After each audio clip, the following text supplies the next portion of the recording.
Welcome to this Wildland Fire Initiative launch event. Good to see this crowd coming out after a long day, and we're all a little bit tired, but still we feel we have important issues to discuss and introduce to you, which all of you are, I'm quite certain, are very well aware of. These are challenging times for Arctic cooperation, but we want to focus on important issues.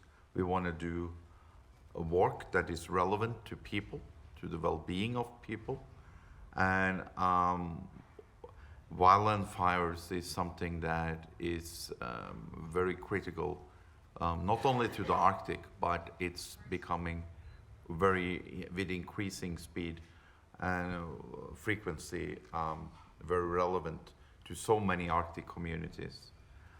Fire has always been a natural part of Arctic ecosystems, but wildland fire activity across the circumpolar north is changing.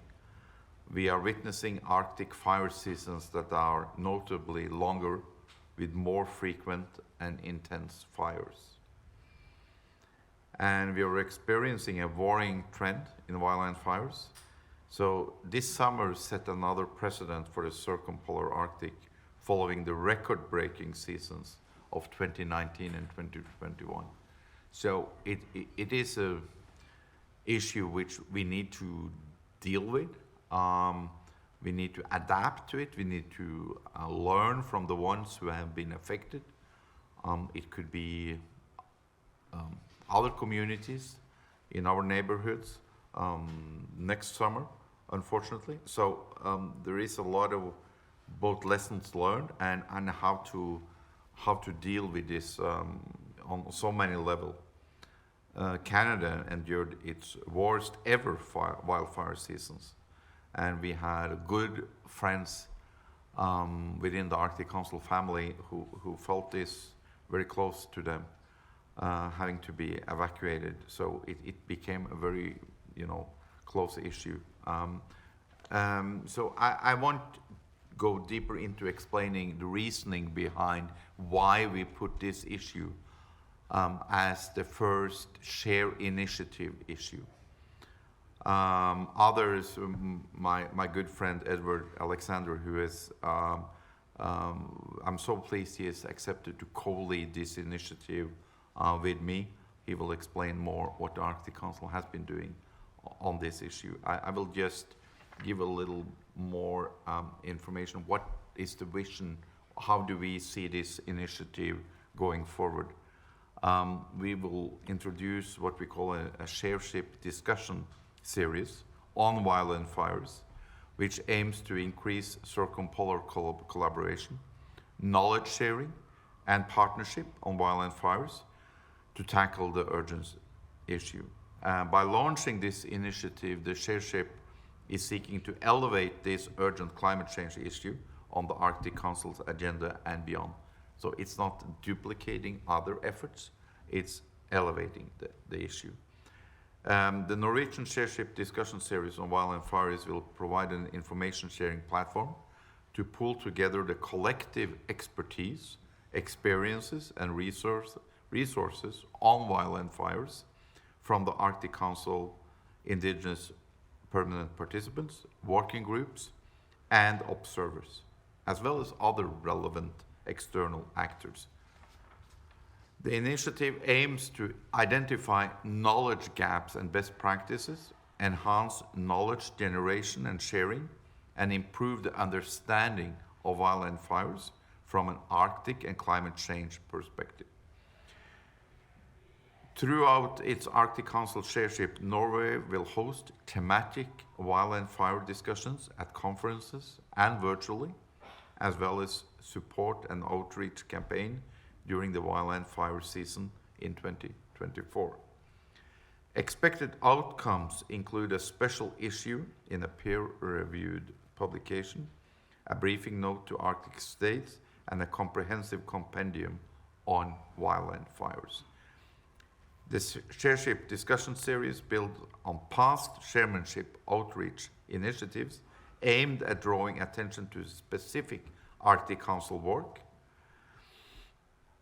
The platform aims to provide updated information on current work and findings and future work or plans on wildland fires. It seeks to provide a frame for panel discussions and opportunities to exchange and learn. Under Norway's leadership, we want to ensure that our attention is turned towards better understanding of the causes and impacts of wildland fires on Arctic ecosystems and communities. It's important to the Arctic states and the rest of the world to find solutions. We regard this as an important offering for our climate's future. And we've been introducing this within the Arctic Council family over the past few weeks. We are very pleased with the support. We are respectful that this is a shared initiative. It's not been discussed formally within the Arctic Council bodies as of yet, but we seek to engage with all stakeholders, as I said, and we also see a lot of interest from observers who have been facing the same issue. We see this is learning from each other and sharing knowledge and experience. That's key. So we approach this with an open mindset, and we really want to make sure that the best knowledge is gathered and provided to the communities and governments facing this issue, and at the same time informing on the consequences for climate change. It's also connected, of course, to more extreme weather. So it's everything is connected. It's so many aspects of this, and we know that so many of our working groups are also part of this. And Norwegian Council International has been a lead in this for many years. So I will now ask Edward Alexander to follow me and tell a little bit more about how the Arctic Council has been working on this and what we are looking to achieve. Thank you.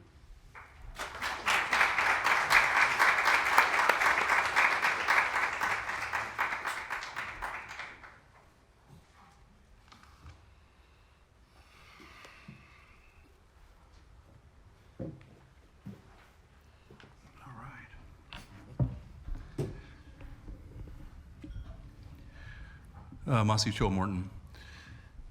7 years ago, our chiefs told us that we need to work on wildland fire, and we brought the issue up first in the United States under the United States chair in Juneau, Alaska in 2017. Our first real encouragement came from another state, Finland. And Finland said, why don't you come to Finland and talk about wildland fire at our Arctic Biodiversity Congress? And so we said, okay, let's go to Finland and talk at the Arctic Biodiversity Congress. And we talked about the importance of understanding the crisis of wildland fire from a Gwich'in perspective, understanding that 65% of our homeland is burned over the last 50 years, of our homeland in Alaska. The need for collective collaboration, the understanding that this is not just a Gwich'in issue, the understanding that fire does not end at one border and start at another, or smoke does not stop at the Canadian border as we saw this summer. After the Arctic Biodiversity Congress, a fellow by the name of Peter Holst Andersen with the Kingdom of Denmark and a lady by name of Patty Bruns came to us and said, why don't you come and talk to us at EPPR about wildland fire? And so we said, oh, okay, this is what we're gonna do. We're gonna chase this down. At that time I thought, 2017, I was like, I told the chiefs, I said, oh, well, I think it'll take 2 years. We'll wrap it up by then. I was a little optimistic. We went to New Orleans and to an EPPR meeting there. We were grateful to see Russian participation at that meeting and to hear them express their concern about the issue of wildland fires in the Arctic. And then we went to Norway.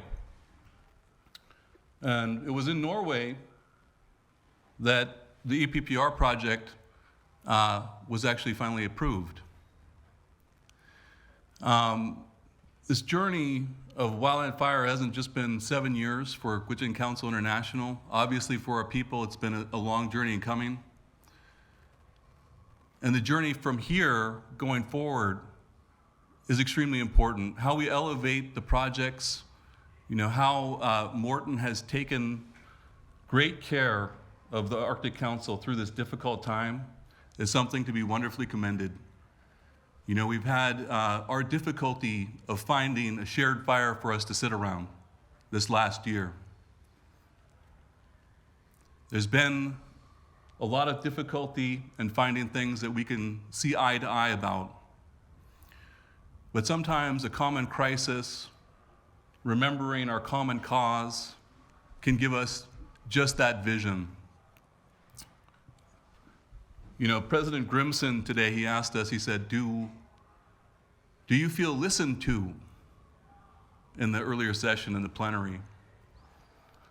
He said, do you as Indigenous people feel listened to? And for me, I felt listened to when my friend Petteri's country, Finland, invited me to his country to speak on wildland fire. Gwich'in felt listened to when the United States said, bring this to New Orleans. We felt listened to when the Kingdom of Denmark encouraged us. We felt listened to now that this has taken a new life under the chairship of Norway to advance this important initiative for all of us, all of our collective concern. I've spoken repeatedly over the last 7 years about this as a crisis. All of Gwich'in Council International, all of our chiefs have spoken about this repeatedly, as recently as our last meeting just in July. The reality is that the boreal forest is a forest that can burn. It's a very flammable forest that I grew up in. I spent 8 years fighting fire in that forest, and so I'm aware of the risks that are involved in it.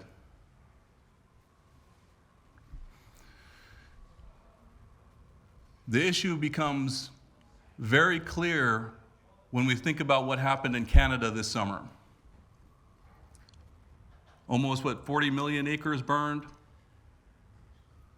It became very clear to Russia when 30 million acres burned in Russia. It became clear in Sweden when they had a crisis and fire there.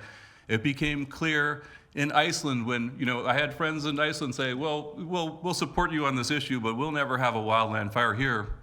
And then I got a call and they said, well, we got a wildland fire here. We had our biggest wildland fire in history over here. And the reality is this is not something that we can work on even just at the Arctic Council. The chairship, EPPR, CAF, SDWG, AMAP, ACAP, all of these working groups cannot accomplish anything on this issue without your assistance, without your vested assistance. You need to go back and talk to your people and let them know about the risks of wildland fire in the north. There's as much greenhouse gases in the boreal forest as in the atmosphere for the rest of the planet combined. And we've seen how quickly we can have wide-scale landscape change like we did in Canada this year. The problem becomes compounded when you think there's twice as much carbon and greenhouse gases, methane, below this flammable forest. Earlier at our session, when we talked about wildland fire, we said, the Arctic is no longer melting. The Arctic is on fire. And it's going to require the assistance of everyone here, your organizations, the people you work with, in order to do something about this issue. And so, as Gwich'in Council International, we are so grateful to the Norwegian Chairship team for elevating this issue. We look forward to working with the Norwegian Chairship team over the course of their term and then on into the future. And so, this is not an issue, unfortunately, Morton, that's going to go away in my 2-year time frame that I initially told the chiefs. But it's something that we can work on together, and that's what I'm excited about. And so, Masi Cho for hearing us, for listening to our chiefs so far away, and for elevating this issue for everyone to learn more about. Masi.